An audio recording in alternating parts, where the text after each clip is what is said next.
आज मुझे शिद्दत से एहसास हो रहा है कि तुम लोगों के सर पे तुम्हारे बाप को होना चाहिए था। शायद मेरी तरबियत में कोई कमी रह गई।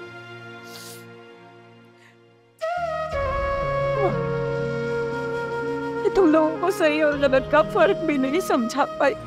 बस आंटी, आपको मुझे जो भी कहना है आप कह दें, मैं आपको जवाब भी नहीं दूंगी, लेकिन अपनी अम्मी के खिलाफ मैं एक लफ्ज नहीं बर्दाश्त करूंगी।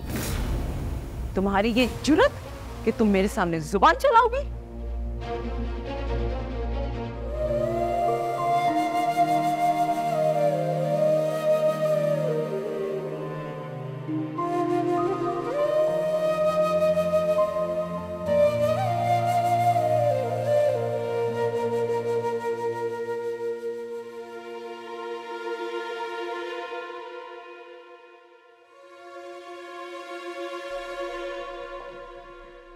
जी, आप कौन? इतनी मासूमियत से सवाल कर रही हो कि आप कौन? जबकि मैं जानती हूँ कि तुम कितने चालाक हो, तो ये मासूम होने की एक्टिंग ना मेरे सामने मत करो। और क्या पूछ रही थी कि मैं कौन? तानियाल ने तुम्हें मेरे बारे में तो बताया होगा। तो आप निशान जब जानती थी तो फिर मेरी जगह क्यों ली? कोई किसी की जगह नहीं लेता, जो जिसकी जगह होती है वो वहां खुद ही पहुंच जाता है। पहली बात ये कि मुझसे कभी ऊंची आवाज में बात मत करना, वरना मजबूरन मुझे भी अपनी आवाज ऊंची करके तुमसे बात करनी पड़ेगी। और हाँ, दूसरी बात, शायद तुम्हें तुम्हारे घर वालों ने मैनर्स नहीं सिखाए। हमेशा किसी के कमरे में दाखिल होने से पहले दरवाजा नॉक करते हैं। आज तो तुमने ये गलती कर ली, लेकिन आइंदा मेरे कमरे में या किसी के भी कमरे में दाखिल होने से पहले दरवाजा नॉक करके। वैसे बातें बहुत अच्छी बना लेती हो, ये सब बातें करके तो तुमने दानियाल को फंसाया होगा, है ना? मुझे ये सब कुछ करने की जरूरत नहीं पड़ी, क्योंकि मैं दानियाल से और दानियाल मुझसे मोहब्बत करता। लेकिन हाँ, कुछ लोगों ने बातें बनाकर दानियाल को काबू में करने की कोशिश की थी, लेकिन शायद वो अपने मकसद में कामयाब नहीं हो सके। हाँ बे,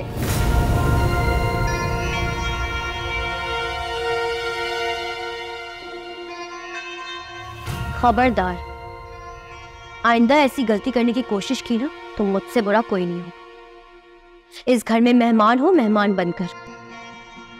घर वालों के साथ उलझने की कोशिश मत करो। मेहमान कौन है, मैं या तुम? ये तुम्हें बहुत जल्द पता चल जाएगा, और दानियाल को तो मैं तुमसे छीन के रहूंगी। तुम्हें एक मशवरा दूं,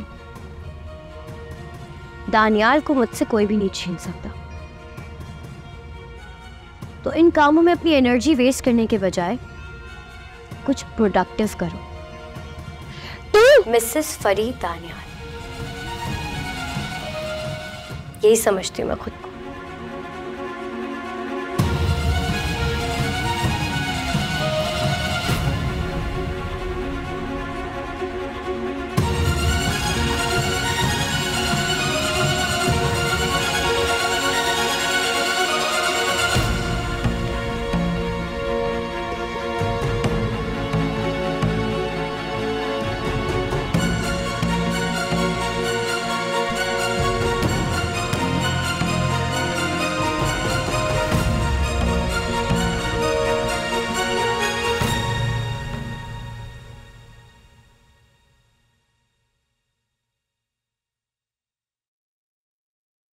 बेगम साहिबा, मुझे आपसे एक बात करनी है। ऐसी कौन सी कयामत आ गई जिसके बारे में बताना जरूरी है? मगर मुझे इस वक्त आपसे बात करना बहुत जरूरी है। खेले दो मुझे मीना क्रश। मीना क्रश? हाँ, नाम तो इस गेम का कैंडी क्रश है, लेकिन मैंने इसका नाम मीना क्रश रखा है। यकीन जानो बहुत मजा आ रहा है। वो बेगम साहबा, आप गेम छोड़े और मेरी बात सुने। बताओ क्या बात? बेगम साहबा, मुझे लगता है ना उस दिन बीना बीबी ने हमारी बातें सुन ली है। मेरा मतलब है तावीज वाली बातें। नहीं, मुझे नहीं लगता कि कुछ ऐसा है। अगर उसने सुना होता तो वो जरूर यूसुफ से बात करती, और तुम्हें तो पता है कि यूसुफ तो खामोश रहने वाला है नहीं। लेकिन तुम्हें क्यों ऐसा लगा? वो इसलिए बेगम साहबा कि अभी मैं डाइनिंग टेबल पे खाना लगा रही थी तो मीना बीबी आ गई। वो अजीब अजीब किस्म की बातें कर रही थी, मुझे शक की निगाहों से देख रही थी, तो इसलिए मैंने सोचा कि आपको बता दूं।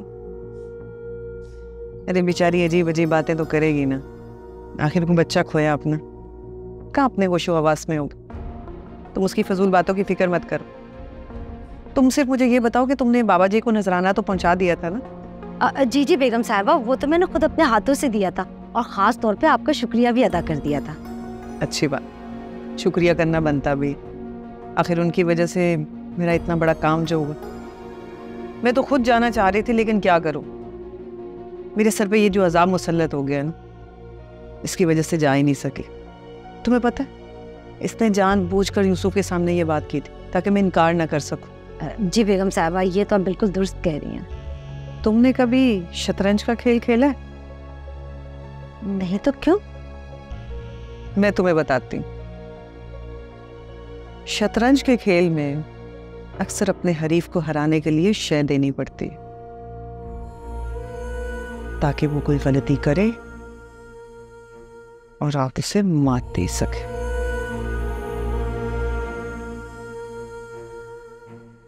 मैं भी आजकल मीना को शय ही दे रही हूं।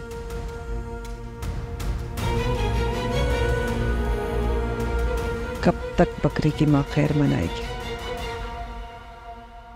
आखिर कभी तो छुरी तले आएगी।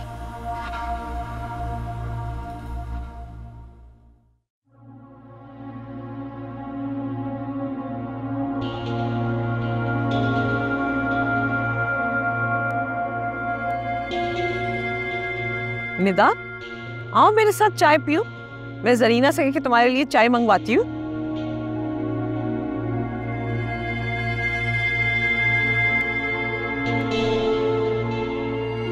नहीं जवेरिया, तुम चाय मत मंगवाओ, मेरा दिल नहीं कर रहा। क्या हुआ निदा, तुम अपसेट लग रही हो? Because I am upset. Nisha सुबह से रो रही है और मैंने बड़ी मुश्किलों से उसे चुप करवाया है। मैंने कल तो उससे वादा किया है निदा कि मैं उसकी खुद दानियाल से शादी कराऊंगी, फिर वो क्यों रो रही है? No, it's not that. फिर क्या वजह है उसके रोने की? तुम्हारी नई नवेली बहू।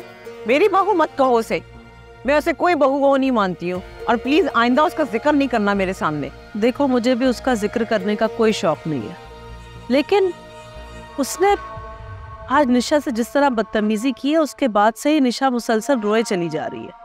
उस लो क्लास लड़की की इतनी जुर्रत कि वो निशा के साथ मिसबिहेव करे? मैं अभी जाकर उसको ठीक करती हूँ। मुझे लगता है कि वो दोपहर की डोज भूल गई है। नहीं जवेरिया, तुम ऐसा कुछ भी नहीं करोगी। तुम मुझे रोक रही हो निदा? देखो, मेरी बात को समझने की कोशिश करो। अभी थोड़ी देर में दानियाल और दानिश भाई ऑफिस से वापस आने वाले। मैं नहीं चाहती हूँ कि उनके सामने ऐसा कोई भी तमाशा क्रिएट हो। तमाशा करने वाली सौगात तो वो दोनों घर ले आए हैं। जवेरिया, तुम ही तो कल तक मुझे समझाई थी कि हमें जोश से नहीं होश से काम लेना है, हर कदम फूक फूक कर चलना है। अब मैं ये नहीं चाहती हूँ कि हमारा कोई भी प्लान बैकफायर करे। हाँ निदा, क्या तो तुम ठीक रही हो। देखो जवेरिया, अभी जब दानियाल और दानिश भाई ऑफिस से घर वापस आ जाएंगे तो हम उनसे कल क्या हुआ या आज की किसी भी बात का कोई तस्करा नहीं करेंगे, क्योंकि मर्द को इस बात से सख्त चढ़ आती है कि अगर वो घर सारा दिन का थका हारा है और उसकी माँ, बहन या बेबी घर की सब टेंशनें लेकर उसके सामने बैठ जाए, तुम ये काम फरी को ही करने दो। फिर देखती जाओ, कुछ ही दिन गुजरेंगे, दानियाल खुद बेजार आ जाएगा उससे। Nida, you are so intelligent. That I M.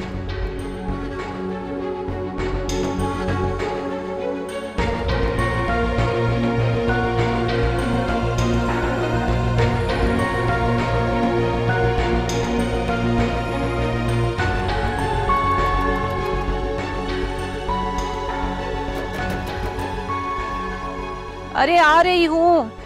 कौन है?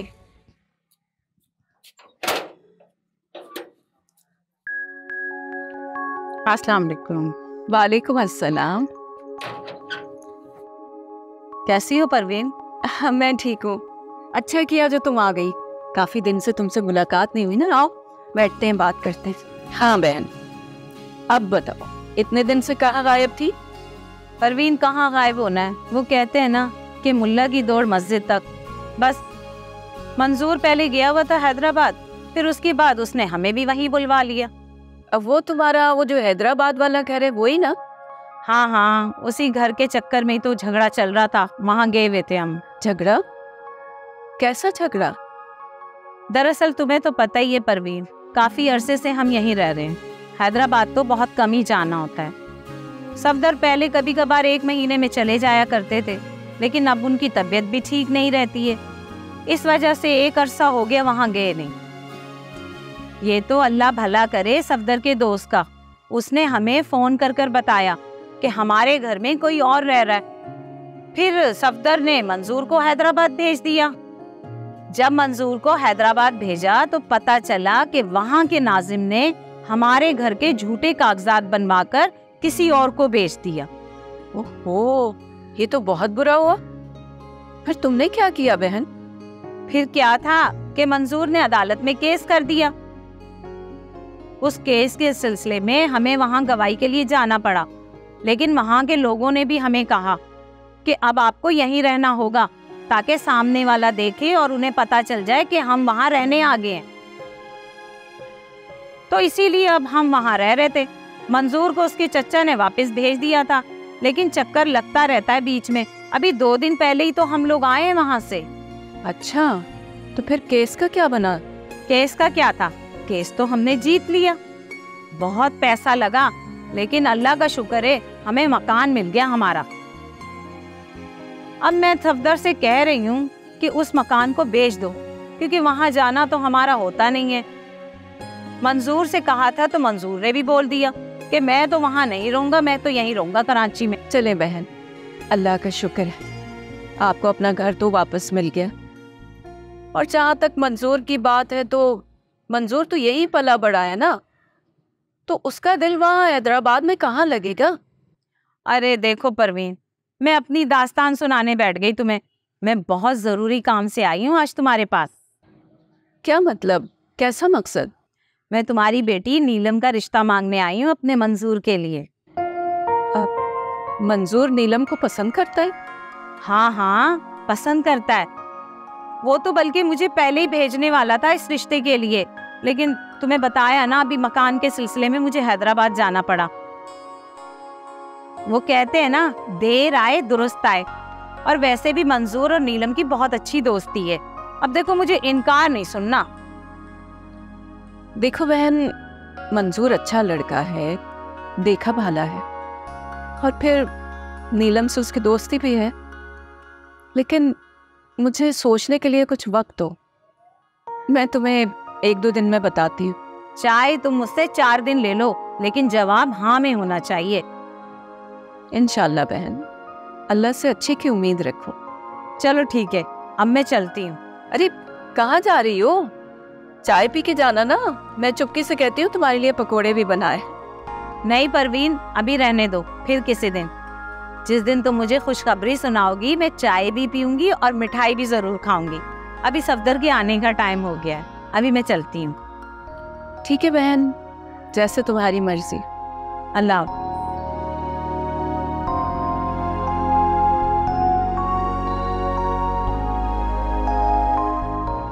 अरे मुझे ये बताओ कि तुमने ब्रेकफास्ट और लंच तो किया है ना? तुम तो मुझे सोता हुआ छोड़कर चले गए थे। फिर मैं कमरे में यहाँ से वहाँ घूमती रही, और जब भूख बर्दाश्त से बाहर हो गई मैं किचन में चली गई, और वहाँ सफिया आई थी मंजूर के लिए तुम्हारा हाथ मांगने।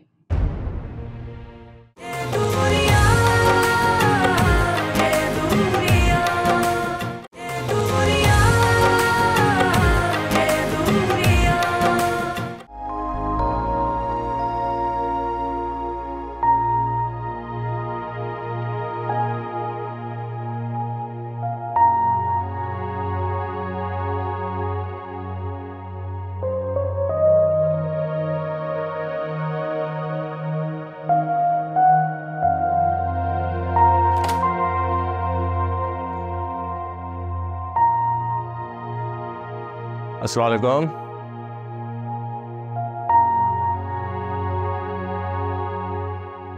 वालेकुम अस्सलाम।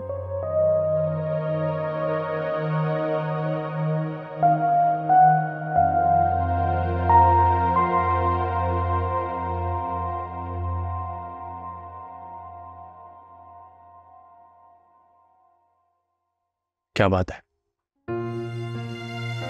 मूड क्यों ऑफ है? मॉम ने कुछ कहा है? तुम्हें क्या फर्क पड़ता है? किसी ने कुछ भी कहा? तुम्हें तो बस निकाह करना था ना, वो तुमने कर लिया। अगर तुम्हें मेरी परवाह होती तो तुम शादी के पहले दिन मुझे अकेले छोड़ के ऑफिस जाते। क्या ऐसे होती है मोहब्बत की शादियां?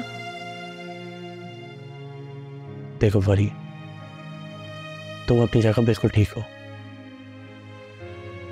मैं मानता हूं कि मेरी गलती है, मुझे सुबह ऑफिस नहीं जाना चाहिए था। लेकिन फरी, मेरी बात भी तो समझो। हमारा निकाह अचानक हुआ है और ऑफिस की मीटिंग्स लाइनअप हुई हुई थी। ज्यादातर लोग बाहर से आए हुए हैं, मैं उन्हें डिले नहीं कर सकता था। देखो, सिर्फ ये हफ्ता है कि थोड़ा सा हेक्टिक है, बर्दाश्त कर लो।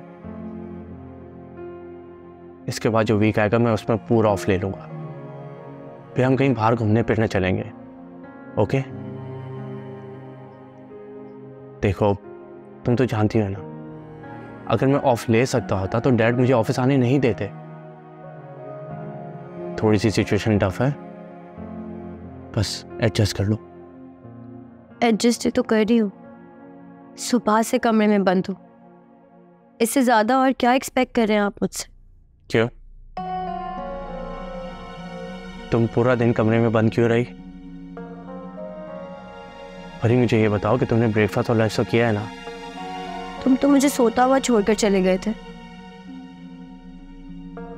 फिर मैं कमरे में यहाँ से वहां घूमती रही और जब भूख बर्दाश्त से बाहर हो गई, मैं किचन में चली गई और वहां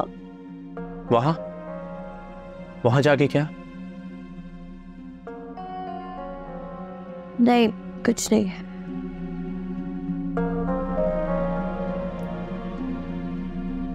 हरी, से कुछ बचो, मुझे बताओ कि हुआ क्या था। होना क्या था दानियाल? वहाँ जवेरी आंटी थी, उन्होंने मुझे बस 2-4 बातें सुनाई जो मैंने चुपचाप सुन ली। लेकिन जब उन्होंने अम्मी के बारे में कुछ कहा तो मैंने उनसे कह दिया कि वो अम्मी के बारे में कुछ नहीं कहे, मैं बर्दाश्त नहीं करूँगी। हाँ तो ठीक किया ना। फिर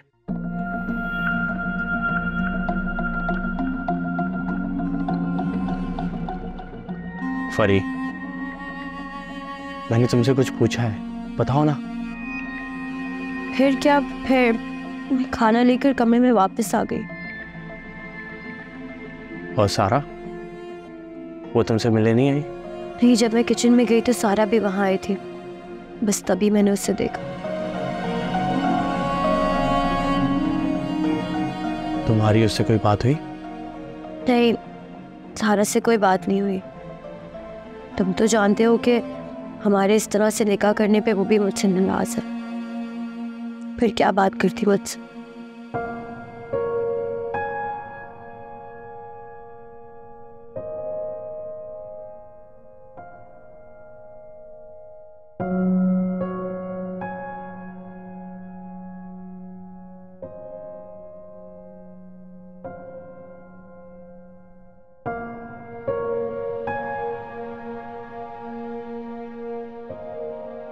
तुम फिक्र मत करो, तुम देखना बहुत जल्द सब बदल जाए। आई होप वो बदलना हमारे हक में बेहतर हो।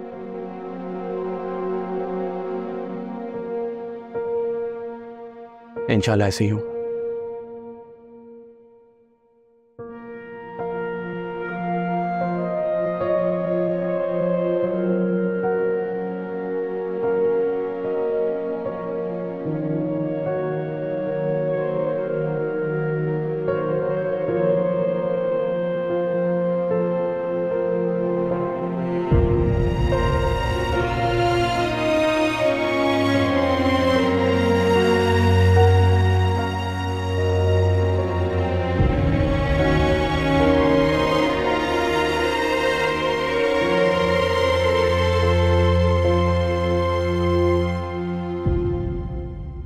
अरे नीलम, नीलम बाहर आओ।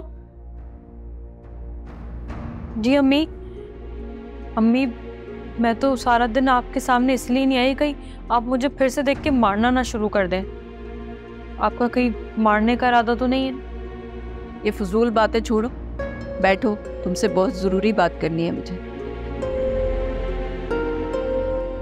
जी अम्मी कहें, क्या बात है? सफिया आई थी। अरे अम्मी ये अहम बात करनी थी आपको। सफिया खाला का हमारे घर आना कब से अहम हो गया? एक तो तुम्हारी इतनी गंदी आदत है, कोई बात कर रहा हो उसको बात भी मुकम्मल नहीं करने देती, बीच में बोल जाती हो। अरे बात तो मुकम्मल होने दो। अच्छा अम्मी सॉरी, आप अपनी बात मुकम्मल कर ले, मैं बीच में कुछ भी नहीं बोलूंगी।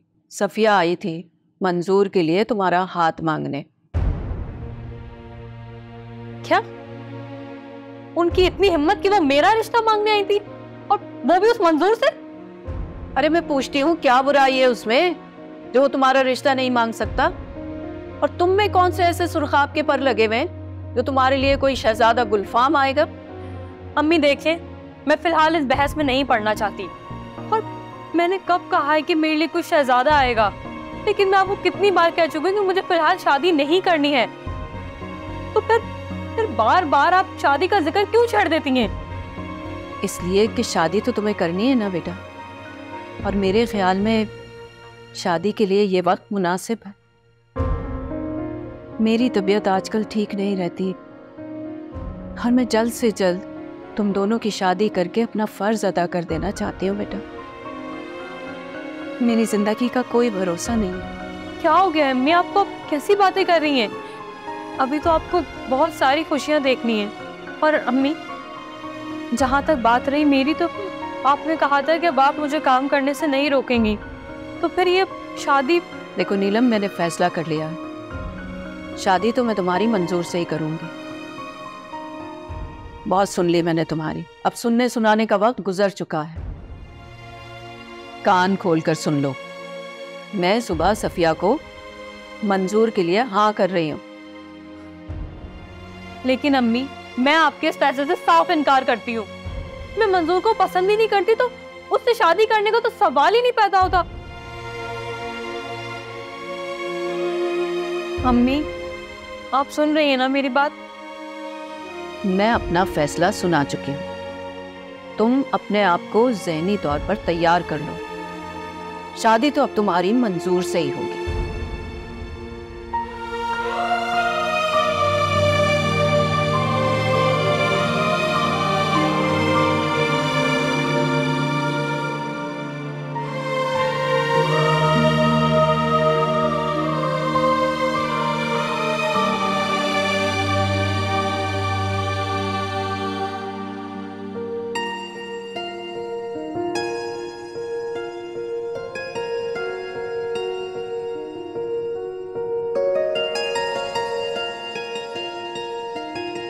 पता नहीं भाई को क्या हो गया अजीब। चाहे कुछ भी हो जाए, मैं इस मंजूर से कभी भी शादी नहीं करूंगी। क्या अम्मा तुम्हारी शादी मंजूर भाई से करी है? हाँ चुपकी, अम्मी बता रही थी कि सफिया खाला मंजूर का रिश्ता लेकर आएंगी मेरे लिए, और वो जिद पड़ गई कि वो सफिया खाला को हाँ कर देंगी मंजूर के रिश्ते के लिए। नीलम अम्मा को अचानक क्या हो गया जो तुम्हारी शादी फौरन करने पर तैयार हो गई? सिर्फ मेरी नहीं, वो तुम्हारी शादी करने के लिए भी तैयार हो गई है। पता नहीं उनके सर पे क्या नया भूत सवार हो गया कि अब मेरी जिंदगी का कोई भरोसा नहीं है, जल्द से जल्द इस फर्ज को अदा कर दूं। नीलम देखो, अम्मा तुम्हारा या मेरा बुरा तो नहीं चाहती ना, तुम खुद को एक दफा अम्मा की जगह रखकर तो सोचो। देखो चुपकी, मैं कुछ भी सोचना समझना नहीं चाहती, मैं बस ये जानती हूँ कि मैं उस मंजूर से कभी भी शादी नहीं करूंगी। अगर अम्मी मेरी बात मानती है तो ठीक है, वरना मैं घर छोड़कर चली जाऊंगी। नीलम तुम पागल हो गई हो क्या? होश में तो हो, बताइए क्या बोल रही हो? हाँ मैं बहुत अच्छे से जानती हूँ कि मैं क्या कह रही हूँ। अगर अम्मी ने मेरे से जबरदस्ती करने की कोशिश की ना, तो फिर मेरे पास कोई रास्ता नहीं बचेगा। और अम्मी जबरदस्ती सफिया खाला को क्यों हाँ कर रही हैं? देखो नीलम, हो सकता है इसमें तुम्हारी कोई बेहतरी हो, मेरी मानो तो मंजूर भाई से शादी के लिए हाँ कर दो।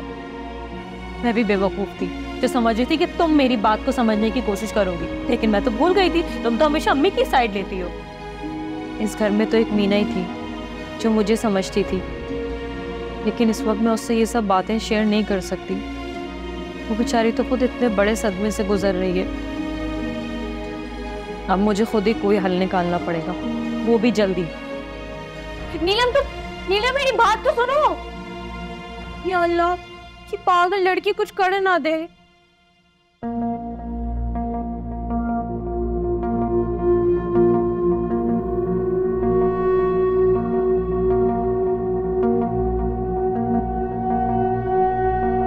बस तुम्हें ये बताने के लिए फ़ोन किया है कि मंजूर का रिश्ता नीलम से करने पे मुझे कोई एतराज़ नहीं है। दरअसल आपसे ये पूछना था कि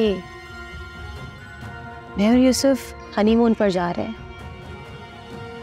तो कोई आइडिया देंगे आप कि हम कहाँ जाएं? और पागल तो नहीं होगी तुम जाओ मंजूर से शादी करना।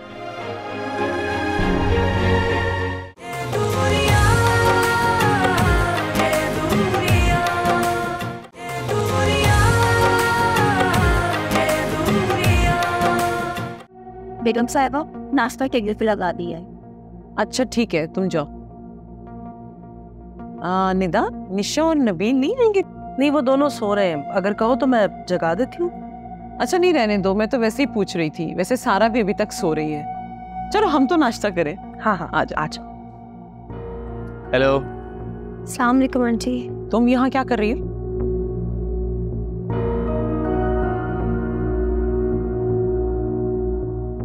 मामू, ये कैसा सवाल है? फरी मेरी बीवी है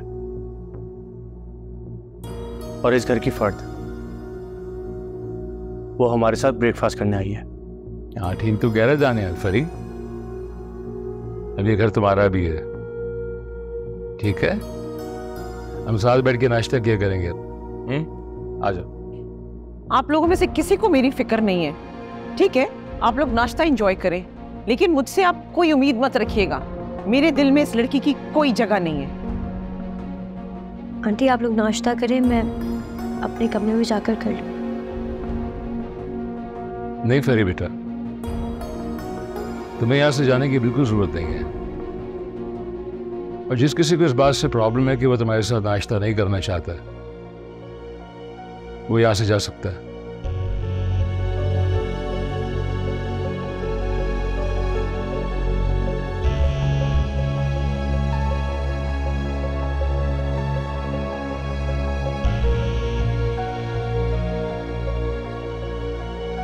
फरी बेटा, घबराने की कोई जरूरत नहीं है। लेकिन अब्बू। फरी,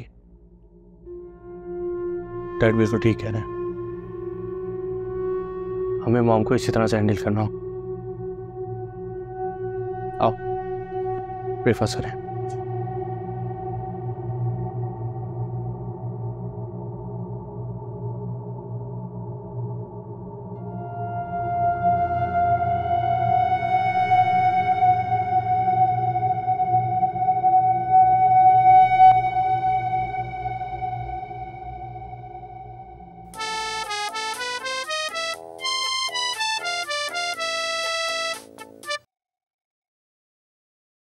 अस्सलाम वालेकुम परवीन।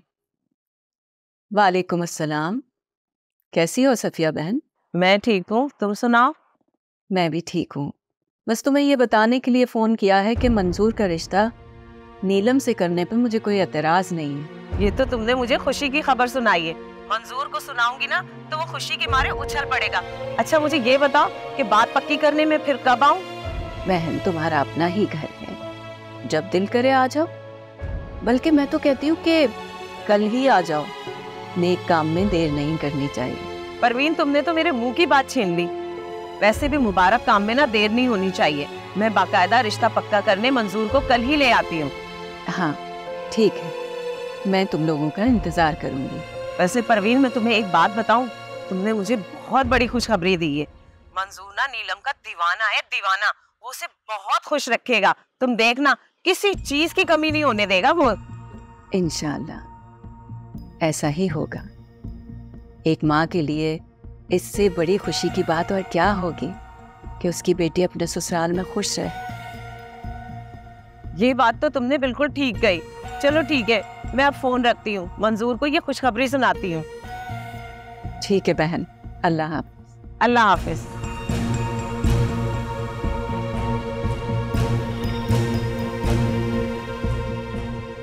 अम्मी, मेरे लाखों बार मना करने के बावजूद भी आपने हाँ क्यों कर दी? आप मुझे वो काम करने पे क्यों मजबूर कर रही हैं जो मैं नहीं करना चाहती? देखो नीलम, शादी तो तुम्हें मंजूर से ही करना पड़े। अब चाहे तुम खुशी से राजी हो जाओ या मजबूरी से। मम्मी, आप मुझ पे जुल्म क्यों कर रही हैं? मम्मी, क्या हो गया आपको? कुछ नहीं हुआ मुझे। सलमा बहन को बुलाया है मैंने। तुम्हारा रिश्ता तो मैंने तय कर दिया है। अब चुपके के रिश्ते के लिए तो उन्हीं को कहना पड़ेगा ना। मम्मी, मेरी समझ से बाहर है कि आप अचानक हम दोनों की शादी करने के पीछे क्यों पड़ गई हैं? मुझे तुमसे इस बारे में कोई बहस नहीं करनी।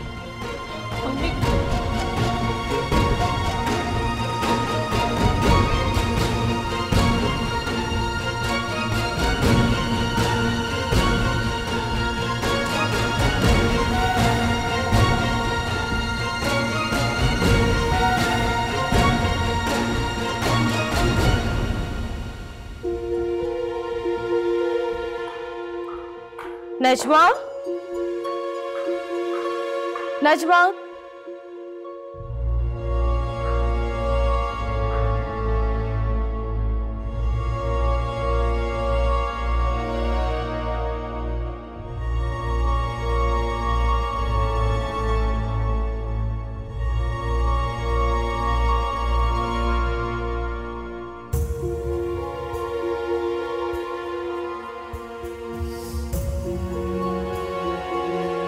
नजमा, काफी गहरी सोच में थी आप। मैंने 2-3 दफा आपको आवाज दी, आपने सुना नहीं? जब देख लिया था कि मैं कुछ सोच रही हूँ तो डिस्टर्ब क्यों किया मुझे? मैं आपको डिस्टर्ब नहीं करना चाहती थी। दरअसल कुछ डिस्कस करना चाह रही हूँ, बल्कि ऐसा समझ लें कि मशवरा लेना चाह रही हूँ। मशवरा और मुझसे? जी, क्यों मैं आपसे मशवरा नहीं ले सकती? इतना फजूल टाइम नहीं है मेरे पास कि तुम्हें मशवरे देती फिर। ओह, चलें ठीक है, कोई बात नहीं। मैं ये सोच रही थी कि आपसे मशवरा कर लेती तो अच्छा हो जाता, लेकिन इट्स ओके। रुको, क्या मशवरा चाहिए तुम्हें?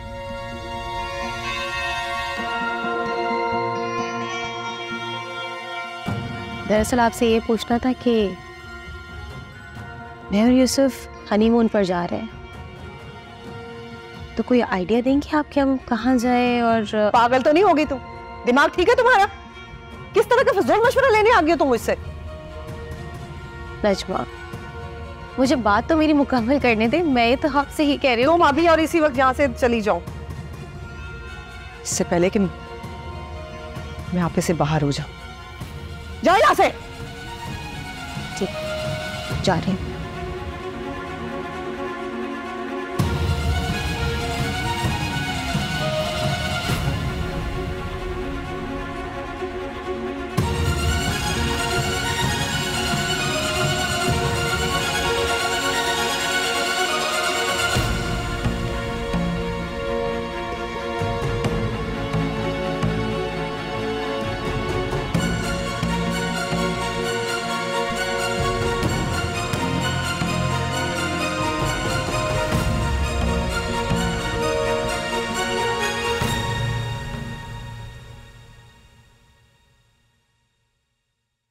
सलमान, आज का मौसम कितना अच्छा है ना? ठंडी ठंडी हवाएं चल रही हैं, सब कुछ कितना रोमांटिक लग रहा है ना? क्या बात है, आज मूड बहुत अच्छा लग रहा है। क्या मतलब? ऐसा क्यों कह रहे हैं आप? क्या इससे पहले आपने कभी मेरा खराब मूड देखा है? बात ये है कि आज से पहले मैंने तुम्हें कभी रोमांटिक बातें करते हुए नहीं देखा ना। वही तो मैं आपसे कह रही हूँ, मौसम का इंसान के मूड पर बहुत गहरा असर पड़ता है। क्यों?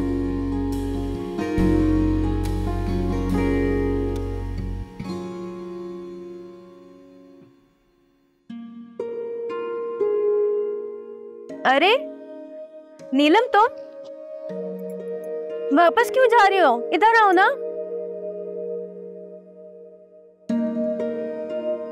कैसी हो तुम? मैं ठीक हूँ, लेकिन मैं तुमसे नाराज हूँ। क्यों? हम लोग उससे क्यों नाराज हो? वो इसलिए क्योंकि ना तुम और ना ही फरी हमारी शादी पे आई। वो दरअसल मेरी तो शूट थी, मैं इसलिए नहीं आई, और फरी के एग्जाम चल रहे थे। लेकिन तुम्हें बहुत बहुत मुबारक हो। फिलहाल तो मुझे भी तुम्हें मुबारकबाद देनी है। इस बात की? परवीन आंटी ने तुम्हारा रिश्ता मंजूर के साथ तय कर दिया है। सलमा अम्मी आई थी तुम्हारे घर, उन्होंने ही तो बताया है अम्मी को।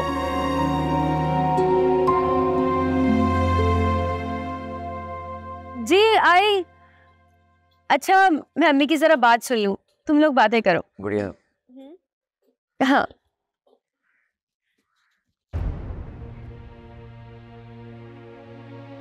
नीलम, अब तुम्हारे ऊंचे ख्वाबों का क्या होगा? तुमने मुझे यही कह के ठुकराया था ना कि तुम खूब पैसा कमाना चाहती। वैसे जो होता है अच्छे के लिए होता है। तुमने मुझे ठुकराया और तुम जानती हो कि तुमने मुझ पर बहुत बड़ा एहसान किया, और ये एहसान मैं जिंदगी भर नहीं भूल पाऊंगा। तुमसे शादी करके मुझे सिवाय दुखों और तकलीफों के कुछ नहीं मिलता। तुम जानती हो गुड़िया मुझसे बेहद मोहब्बत करती है और मेरा बहुत ख्याल भी रखती है। मैं तुम्हारे लिए बहुत खुश हूँ सलमान कि तुम्हें गुड़िया जैसे जीवन साथी मिले। खुश तो मैं भी तुम्हारे लिए बहुत कि तुम्हें मंजूर जैसा जीवन साथी मिल रहा है। तुम उसी को डिजर्व करती। अगर तुम्हारी बात मुकम्मल हो गई तो मैं जाऊं नीचे। क्यों? बुरा लगा? पर हकीकत यही है। एक बात तो बताओ, कोई अमीर लड़का तुम जैसी लड़की से भला क्यों शादी करेगा? इसीलिए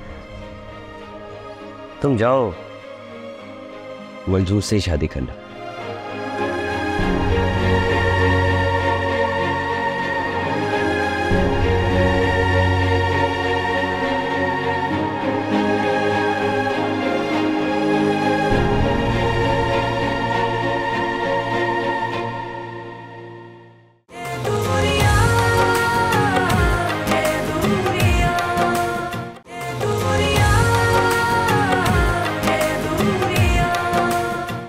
अगर तुम्हारी बेटी को मंजूर से ही शादी करनी थी तो मेरे सलमान में भला क्या बुराई थी? निशा, तुम फिक्र मत करो, ये लड़की अब ज्यादा देर इस घर में नहीं टिक पाएगी, और इसे इस घर से निकलवाने के लिए हमें ज्यादा एफर्ट भी पुट नहीं करना पड़ेगा। ये चेक, ये ब्लैंक चेक मैं तुम्हारे लिए लाई। लेकिन मुझे इस ब्लैंक चेक की कोई जरूरत नहीं है। जरूरत है तुम्हें। इन्हीं पैसों की खातिर तो तुमने मेरे बेटे को फंसाया था।